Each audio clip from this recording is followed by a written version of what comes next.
Good morning. ഇന്ന് ദുഃഖവെള്ളിയാഴ്ചയാണ്. രാവിലെ പള്ളിയിൽ പോയി വന്നതേ ഉള്ളൂ. ഇന്ന് വീഡിയോ ഒന്നും എടുക്കണ്ടെന്ന് വിചാരിച്ചതാണ്. ഉപവാസമായതുകൊണ്ട് നമുക്ക് അടുക്കളയിൽ അധികം പണികളൊന്നുമില്ല.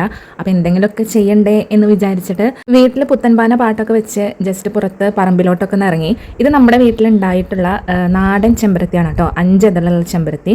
അപ്പോൾ ഇത് ഞാൻ തലയിൽ താളി തേക്കുമ്പോൾ അരയ്ക്കാനൊക്കെ ആയിട്ട് ഉപയോഗിക്കും. അപ്പോൾ ഞാൻ വിചാരിച്ചു ഇതെല്ലാം പൊട്ടിച്ച് ഇത് കഴുകി വൃത്തിയാക്കി ഇതിൻ്റെ ഇതളുകൾ മാത്രം സെപ്പറേറ്റഡ് ആയിട്ട് എടുത്തിട്ട് അതൊന്ന് ജസ്റ്റ് വെയിലത്ത് ഉണക്കിയതിന് ശേഷം അത് വെച്ചിട്ട് ചായ ഉണ്ടാക്കാമെന്ന് വിചാരിച്ചു. ഞാൻ ഒരുപാട് വീഡിയോസിൽ കണ്ടിട്ടുണ്ട്, അതുപോലെ ചില ഫംഗ്ഷൻസിനൊക്കെ പോകുമ്പോൾ കണ്ടിട്ടുണ്ട് ഈ ഹിബിസ്കസിൻ്റെ ചായ വെച്ചിട്ടുള്ളത്. അപ്പം ഞാൻ ഈ ഇതളുകൾ ജസ്റ്റ് ഒന്ന് വെയിലത്ത് വെച്ച് ഉണക്കിയതിന് ശേഷമാണ് കേട്ടോ ചായ വെക്കുന്നത്. പിന്നെ നമ്മൾ ഇപ്രാവശ്യം എന്താ കൊപ്പറ ഉണക്കാനായിട്ട് ഇട്ടിട്ടുണ്ട്, വെളിച്ചെണ്ണ ആട്ടാനായിട്ട്. അപ്പോൾ ഞാൻ ആദ്യമായിട്ടാണ് കേട്ടോ കൊപ്പറ ഒന്ന് വെയിലത്ത് വെക്കുന്നത്. ഇന്നലെ കടയില്ലാത്ത ദിവസമാണല്ലോ. അപ്പോൾ കൊപ്പറയൊക്കെ വെയിലത്തിട്ടൊന്ന് ഉണക്കാനായിട്ട് അമ്മേനെ ഒന്ന് സഹായിക്കാമെന്ന് വിചാരിച്ചു. പിന്നെ ഇതാ ഈ ഒരു ചേട്ടനെ കണ്ടോ, ഈ ഒരു ചേട്ടൻ അപ്പച്ചൻ്റെ കസിനാണ്. ഒരു ഫംഗ്ഷൻ ഇല്ലെങ്കിലും ഇടയ്ക്കിടയ്ക്ക് ആൾക്ക് മുടക്ക് കിട്ടുന്ന സമയത്തൊക്കെ ഞങ്ങളുടെ വീട്ടിൽ വന്ന് എല്ലാവരുമായിട്ടൊന്ന് സംസാരിച്ചിട്ട് പോകും. ഞങ്ങളുടെ വീട്ടിൽ നിന്നല്ല, എല്ലാ വലിയപ്പന്മാരുടെ വീട്ടിൽ വന്ന് സംസാരിച്ച് പോകും. വേറൊന്നല്ല, ജസ്റ്റ് എല്ലാവരുടെയും വിശേഷങ്ങളൊക്കെ ഒന്ന് പങ്കുവെച്ച് അങ്ങോട്ട് പരസ്പരം വർത്താനം പറഞ്ഞ് പോകും, അത്രേ ഉള്ളൂ. ഒരുപാട് കസിൻസും റിലേറ്റീവ്സും ഉള്ള ഫാമിലിയാണ് ഞങ്ങളുടെ. അപ്പം അത്രയും ഫാമിലി മെമ്പേഴ്സ് ഉള്ളപ്പോൾ ഈ ഒരു വ്യക്തി മാത്രം മാസത്തിൽ ഒരിക്കലെങ്കിലും ആൾക്ക് മുടക്ക് കിട്ടുന്ന സമയത്ത് എല്ലാ വീടുകളിലും കയറി ജസ്റ്റ് വിശേഷങ്ങളൊക്കെ ഒന്ന് പങ്കുവെച്ചിട്ടാണ് ആള് പോവാറ്. ശരിക്കും പറഞ്ഞു കഴിഞ്ഞാൽ അതെനിക്കൊരു നല്ല കാര്യമായിട്ട് തോന്നി. ശരിക്കും നമ്മളുടെ ആ ഒരു അറ്റാച്ച്മെന്റ് ഒന്നും കൂടി കൂടത്തേ ഉള്ളൂ അങ്ങനെ ചെയ്യുമ്പോൾ. ഇനി നമ്മളുടെ പിള്ളേരുടെ വികൃതികളിലോട്ടൊക്കെ ഒന്ന് കിടക്കാം. അതിന് മുന്നേ ഞാൻ ഊഞ്ഞാലാടാനായിട്ട് കയറിയപ്പോൾ ചേട്ടൻ എവിടെ നോക്കിയാലും ഞാൻ വീഡിയോ എടുക്കണം, അവിടെ കയറി വരുമെന്ന് പറയില്ല. ഞാൻ വരല്ലേ എന്ന് പറഞ്ഞു. അങ്ങനെ ആ പിള്ളേർ കാർ പോസ്റ്റിൽ ഇരുന്നിട്ട് അവർ പെട്ടികൾ കൊണ്ടൊരു വീടുണ്ടാക്കുകയാണ്. ഇത് ഹെൽമെറ്റിൻ്റെ പെട്ടികളാണ് കേട്ടോ, ഇഷ്ടം പ്രകാരം അവിടെ ഉണ്ട് ഹെൽമെറ്റിൻ്റെ പെട്ടികൾ. ഒരുപാട് കുന്നുകൂടുമ്പോൾ അത് നമ്മൾ കൊടുക്കും, വിറ്റഴിക്കും. അപ്പോൾ ആ വീടൊക്കെ ഉണ്ടാക്കിയ ഒരു സെറ്റപ്പ് ആക്കിയിട്ടുണ്ട്. കടക്കാനായിട്ടൊരു വാതിലൊക്കെ വെച്ചിട്ടുണ്ട്. ഇതാ കണ്ടോ, 4 എണ്ണങ്ങൾ ഇതിൻ്റെ ഉള്ളിൽ ഇരുന്നിട്ട് കളിയാണ്. അവർ യുനോ കളിക്കാനായിട്ടാണ് കേട്ടോ ഈ ഒരു ടേബിൾ പോലെ പെട്ടി സെറ്റ് ചെയ്തിട്ടുള്ളത്.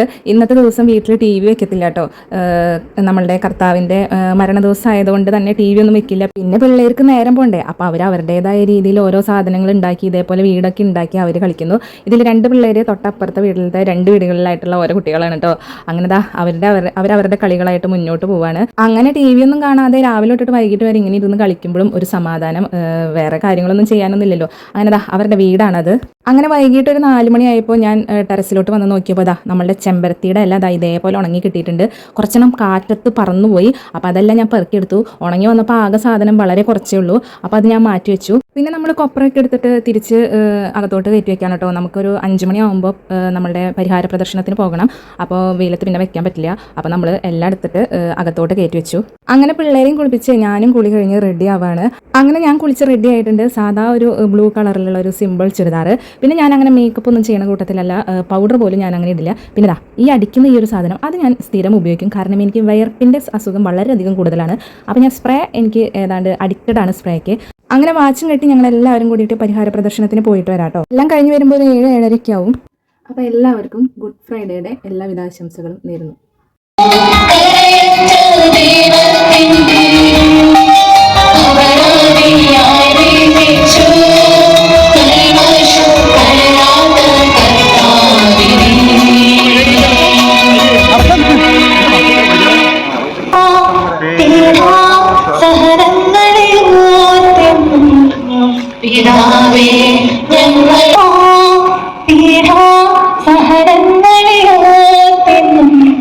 പിതാവേ ഞങ്ങളുടെ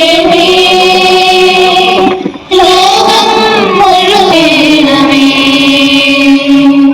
ഈശോയെ സഹനത്തിൽ പിതാവേ ഞങ്ങളുടെ